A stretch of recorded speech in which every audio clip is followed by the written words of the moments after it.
Today you've got the E36 going into the workshop. The reason why I'm doing that is because I've got loads and loads of bits to put on the car this evening. So I've got a track day on Wednesday up at Bedford. Yeah, you heard me right, a track day in a drift car.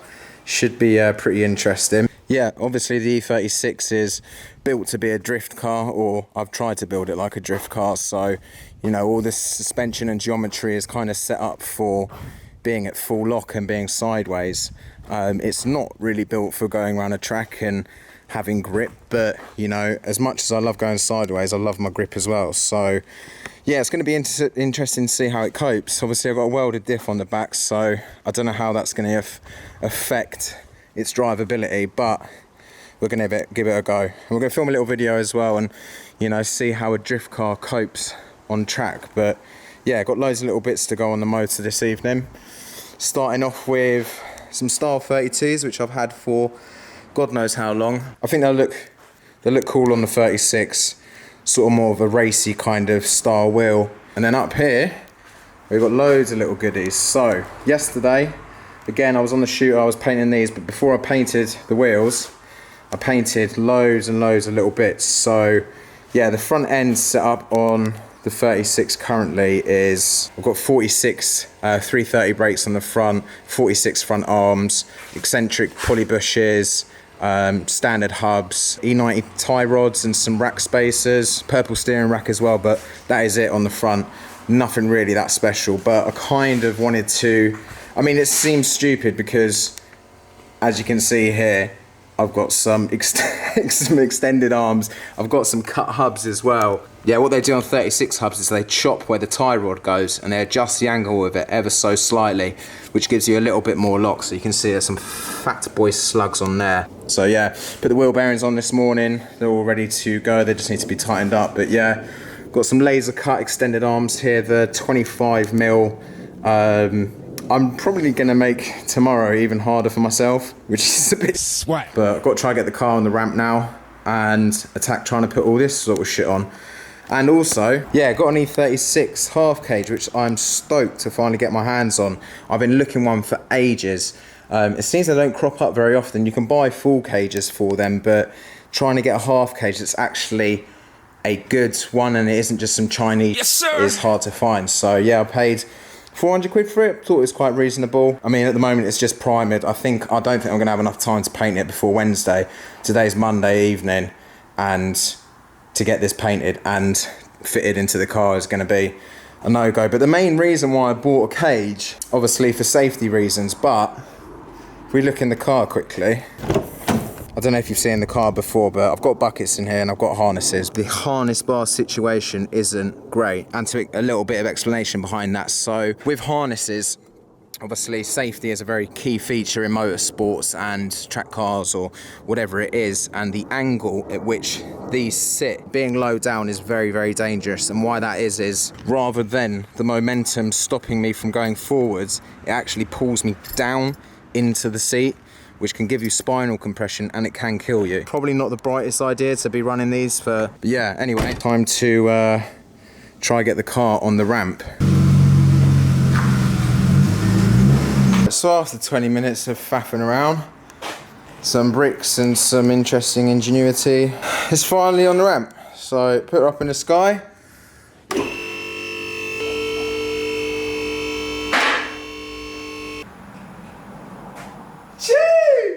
First time 36 up on the ramp. Cool. Let's see how bad the rust is.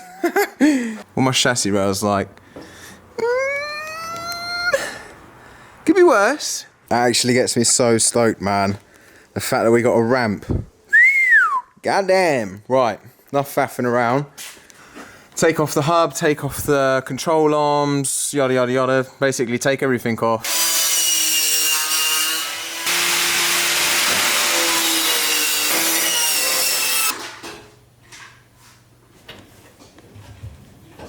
Alright, successfully all the bits are off now. So you can see this was the old setup, just some standard 36 hubs, 46 arms, nothing special really.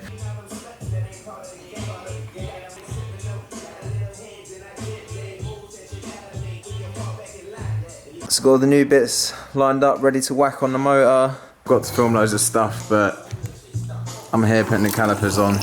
Jamie's here being annoying. Really annoying.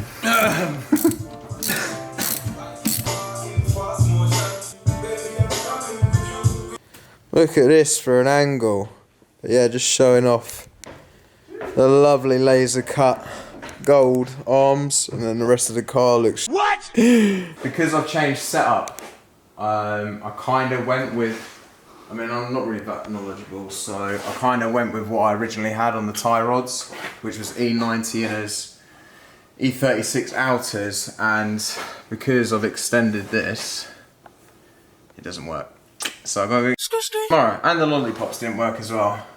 Somewhat big upgrades. Also got rid of the Jordan groove discs because I couldn't be asked to spend whoppers on the rest of it. Throwing up W's at midnight. You got too much energy, man. Alright, it's a new dorm. I managed to... Ooh, illicit, mate. Right, so I had to run over to Bedford because Luton didn't have... My Jones! I got some lollipops, probably cheapo things, and then yeah, as we explained last night, got some E36 inners, E36 outers are there, we're ready to go on. Then take the car for alignment. But the caliper looks so sick against the silver, man. I mean that is clearance, to say the least. I'm booked in for alignment at 3:30 and I'm in Bedford, so yeah, cutting it tight. Gonna have to race it there before I even hold up the track.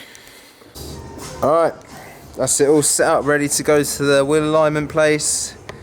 Hopefully I don't die on the way. Everything's nice and tight, or should be anyway. Probably gonna take some tools with me just in case, but let's hit the road.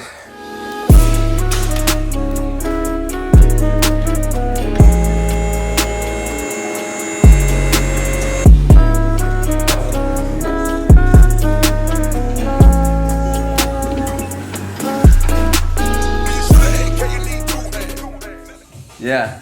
Got you right. I've missed a fair chunk of filming, but I've just been trying to focus on getting the car ready for tomorrow. You got this nice roll cage. Yeah, took it for wheel alignment earlier. It's all pucker, drives pretty well. Yeah, and fitting the cage now. Just drilled some holes, putting the bolts in. Got to chop them down a little bit because they're a bit long. Oh yeah, they are quite. Yeah. So chop them down, bang it in, put the car back together, sort all the tools out for tomorrow. Probably gonna be up there till 5. Woo! God knows how long. Yeah, it's dark. Obviously, every time it's dark. It's always dark. So true.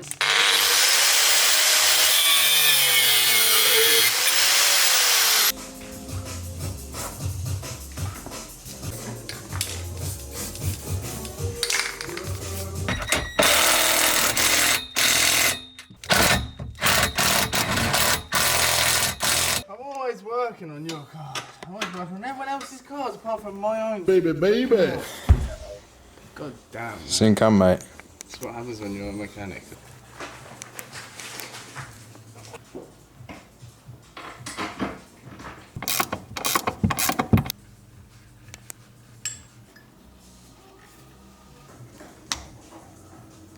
That's it. Cage in, man. Shimmy, y'all. Hell, that was a lot of work. I don't even want to talk. That's how long it was. Just got to do a nut and bolt check. Pack up the car with spare wheels and some tools and head to the tracks to see you in the morning.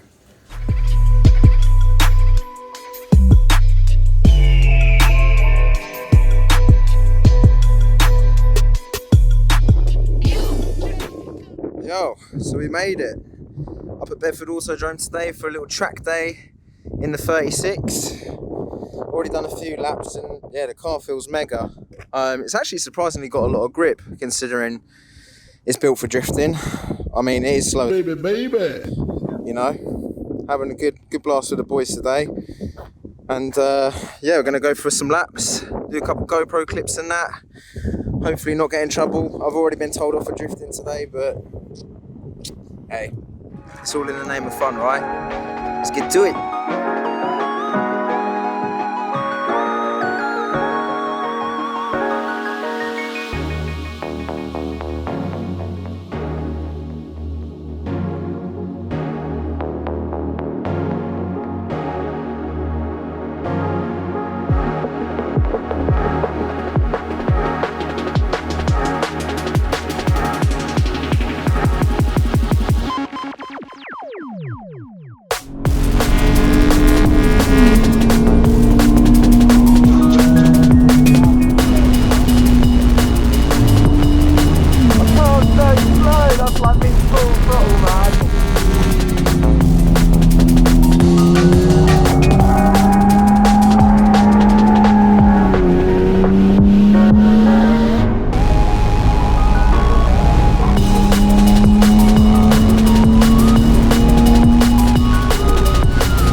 Gonna see how bad it is in comparison to the M4. Big fan. Yeah, big fan. Alright, have fun. More than welcome to absolutely clean it. Thanks, mate. I will.